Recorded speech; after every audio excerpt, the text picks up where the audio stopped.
What's up, everyone? Welcome back to the Joe Cobra YouTube channel. And today I have my special guest and good friend, Mr. P. My brother, man. Been way too long. Yes, way sir. too long. People have been loving our joint reviews, and I thought, we had to do another one. And this time, Joe, we are talking about an all-time classic. Something that we always used to rehearse and talk about Wait, when we let were me kids. guess. 1985's Commando, right? Got it in one, brother. Still as sharp as ever. You've not lost the touch. Commando was released in 1985. Directed by Mark Lester, and it stars Arnold Schwarzenegger, Alyssa Milano, Ray Dawn Chong, Vernon Wells, Bill Duke, baby. Oh yeah, Bill Duke as well. This classic 1985 tale tells the story of John Matrix, a retired Special Forces soldier who's called out of retirement when his daughter's been kidnapped by a gang of thugs and a vicious dictator to perform an assassination. But when Matrix escapes, he has his own plan to get his daughter back and seek revenge. And this is a film where, you know what, the premise takes second place. Oh, hell yeah. This is Arnie doing what he does best. This is a no-brainer, man, obviously. Oh, yeah, man. Arnie doing what he does best.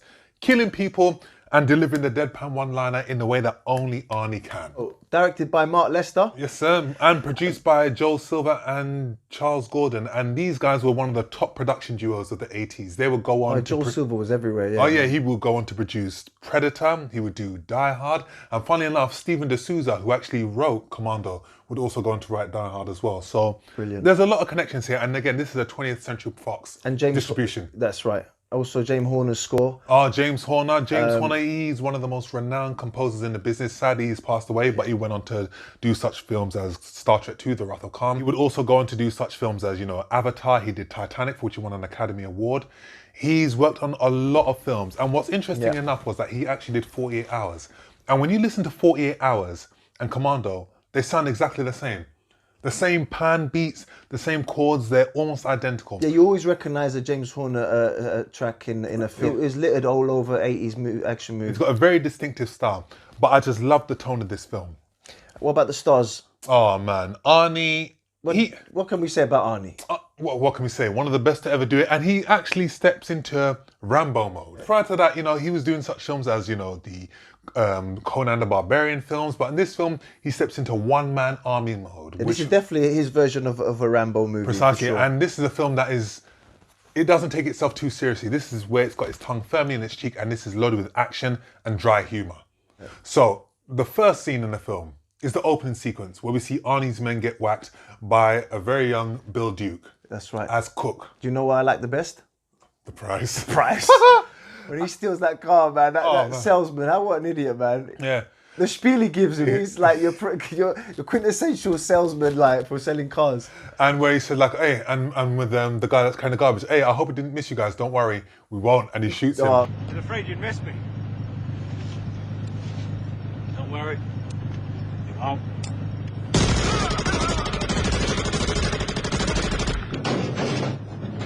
It's just a film that is just loaded with dry humor and classic one-liners. And it's just a film that not to take seriously, but it works. This is what worked at that time in the 80s. That's what you wanted to see, right? When you went to see an Arnold film, that's what it's going to be, mindless action. And the start is exactly that. It's just, you don't even understand what's going on yet, but it soon explains it when we first meet Arnold, who is basically carrying a tree. That is one intro. And again, this is just him flexing his biceps, and we have James Horner's brilliant score. And we learn that Arnie is just retired from the army life and is just living quietly. Yeah, with his daughter, who's played by Alyssa Milano. And what I love most was the fact that it almost takes the film in a different narrative when we just see him playing with his daughter, teaching her how to do martial arts, playing with the animals, all this types of stuff. While that melodramatic music. Oh yeah, classic. But it all works. And then we see Arnie be greeted by one of his former bosses, General Kirby, who tells him that his former associates are being killed off. Yeah. And that's when all hell breaks loose, man. All fucking hell breaks loose, but not until the very end. And then one of my favourite scenes in the film was where his house gets shot up.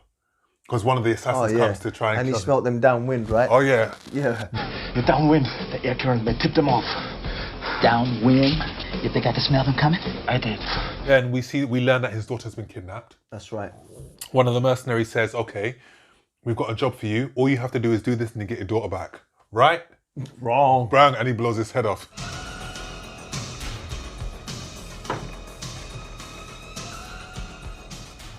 Where is she? Mellow out, man. We can't talk business with you waving guns in people's faces. Your daughter's safe, Colonel. Whether she stays that way is up to you. My people got some business with you. And if you want your kid back, then you gotta cooperate. Right? Wrong. The next scene we get is Arnold obviously chasing after them, and what they call little monster. Yeah, it was like a 4x4 pickup truck. 4x4 pickup truck. Again, no brakes, and this is what I loved about 90 80s. degrees going down, like not hitting a tree, just typical crazy Arnold action. And this is what I loved about the 80s and the 90s in terms of like filmmaking. It was just practical. Yeah. No visual effects, it was just practical action sequences. The car crashes, Arnie gets into a little hand-to-hand combat with some thugs, and then he's shocked to learn that one of the associates who we thought was killed off in the early sequence of the film, Bennett, or Bennett, played by Vernon Wells, is actually alive. Wells, yeah. Vernon Wells was also in Mad Max 2 Road Warrior. And it wasn't until I realised when I watched it back, he's totally unrecognisable because he was actually in a space. You know the guy with the hand? Oh, the second robot inside his body. He was in that, yeah. Oh. And Bennett has a grudge against Matrix because he had him kicked out of his unit. Didn't think that he was good. Again, no backstory. No backstory, yeah. Like we said in the beginning, the premise takes second place. That's right, yeah. And another quotable line, he was looking for a day to pay him back. And what was that day? Bennett, I thought you were... Dead? You thought wrong. Ever since you had me thrown out of your unit, I've waited to pay you back. Do you know what today is, Matrix? Payday. Now here's another scene that is really pivotal because we get to see a wider scope about who's involved. This is where we see like once Matrix recovers from being unconscious, we see that Dan Hedaya, who is a brilliant character actor, he has starred in so many films. He plays General Arias. He's like an overthrown dictator. Yeah. And he's one of them guys that, you know, you see him in everything. He's been in everything. Another cult classic that he was in, The Usual Suspects. That's when he was in. That's right. Was he one of the detectives? Yeah. He's brilliant. And we discover that he's an overthrown dictator. He wants Matrix to basically kill the person who's basically taken his place. And the reason for killing off all of Matrix's troops, because he knew that Kirby would go to find Matrix, which would lead them directly to Matrix. And that's why they had to stage the killing of Bennett. And they say to him, if you don't do the job, we're going to kill your daughter. And that's when the stakes are really raised. And you see some 80s thugs. David Patrick Kelly as Sully. Yep. He was in 48 Hours, another film produced by Joel Silver. He's also the cleaner in John Wick. He's another brilliant character actor. He's done so many films. You know what? He's the guy from The Crow, Fire It Up. Which of you Motor City motherfuckers wants to bet me this one isn't... Hey! Fire it up! Fire it up! Fire it up! Fire it up! Fire it up! Fire it up! Fire it up! So we see that Sully, along with his friend Enriquez, are escorting Matrix old City. Army buddies. Yeah, they're old army buddies. And then Sully says, okay, here's some money for a bit, it'll give us enough more time for your daughter. And Arnie... That was a naughty line. And that is something that you don't say to someone like Matrix, because Matrix says, you're a funny guy, Sully, I like you, that's why I'm going to kill you last. He proper wipes the smirk off his face. Oh, absolutely. Because even when the air hostess says, do you have any carry-on luggage? He says, yeah, just him. Just him. Yeah. And the guy says, open your mouth again and I'll nail it shut. And I'll nail it shut. And that just probably confirms what Arnold's about to do to him. On our dinner. Shortly after that, we'll be showing our feature film. Your flight attendants are Susan and Lance, and I'm Vicky. We're here to make your trip as comfortable as possible. Thank you and have a safe and enjoyable flight.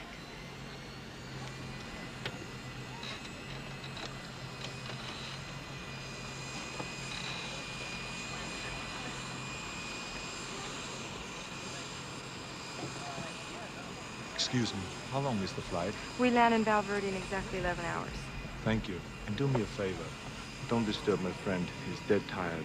And this film is just so full of holes. You're going to sit there and tell me that for like 12 hours and expect that man to sleep there? No, but nothing, no toilet, nothing. No. But then again, it could be like people just want to sleep through the flights. That's why, and especially long flights.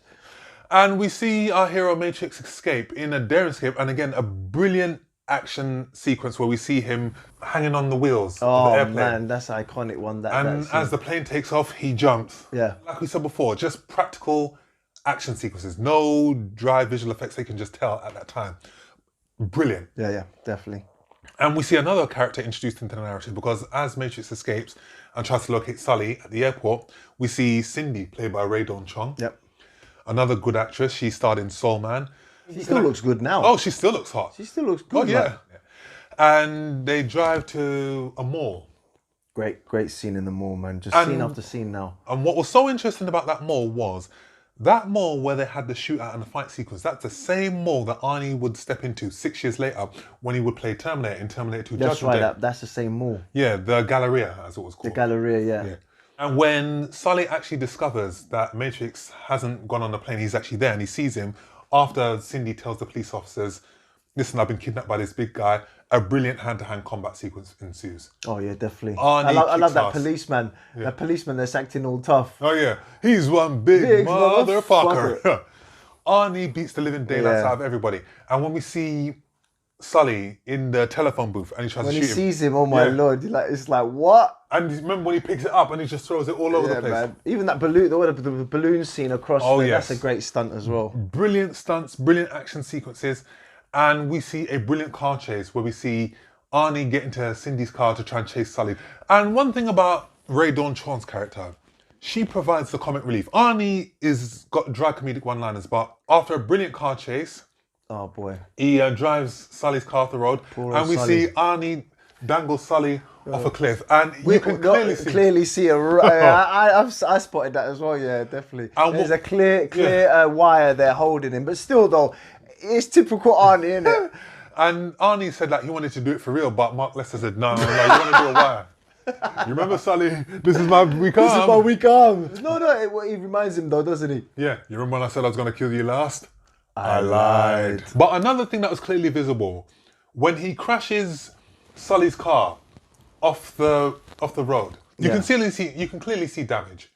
Yeah, one side of it is completely trashed, and when they flip it back over, it's miraculously, there is loads of mistakes. But another deadpan one-liner from Arnie's, when Cindy says, okay, you don't have a car. Arnie tips it over and says, no, I do.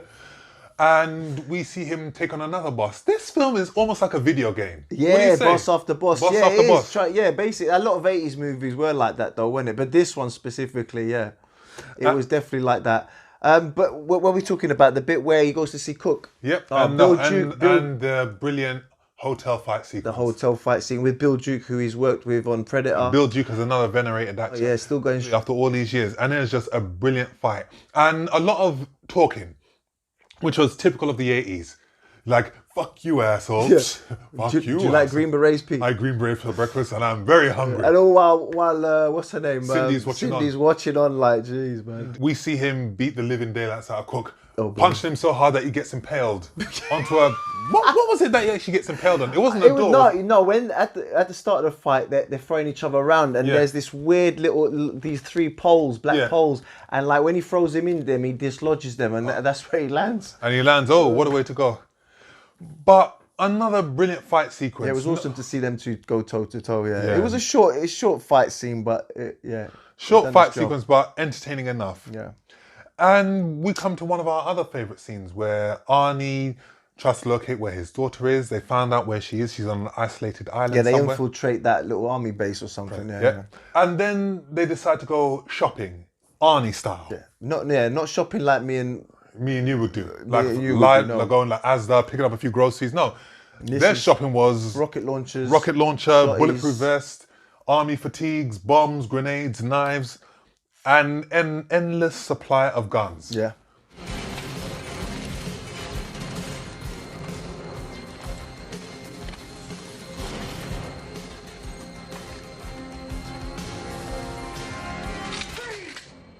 Which Arnie was synonymous for at that time, just carrying the biggest gun possible. You know, he actually he must have asked for them scenes. I can see Arnold saying, I need the biggest gun, I need yours. I need a strap-on scene, yeah.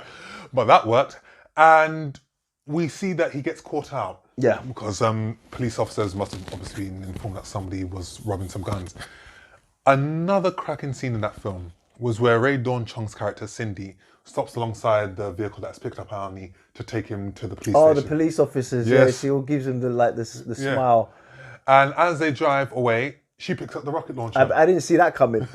And fires it the wrong way once, then fires it the correct way, destroying the police car and helping Arnie's character, John Matrix, escape. Yeah. And another classic line, how did you learn how to do that? I read the instructions. Yeah, she was good in that actually. Yeah, I good. didn't see her in much more after that apart from. She's done a few made-for-TV films and some television work and some movies that went straight to DVD. But as a working actress, she's still working. She's good. But when he lands though, the famous scene that you've probably seen in all the trailers where where he puts he's on all strapping of his army up, fatigues. man. Oh my word, mate, that's a great scene. That's a brilliant scene. That's typical Arnold right there. What about like his body though? At that point, at that stage in his career, when he's in the Commando swim trunks and oh my word. Lord. There's a reason why this guy was renowned for his body and physique. This guy marketed that for all it's worth, and rightly so. Yeah, he looked great. Yeah, with just the muscular build. Yeah, holding them guns. It just looked great. It really did. Do you know that mansion? Do you recognize that mansion? Yes, sir, I do.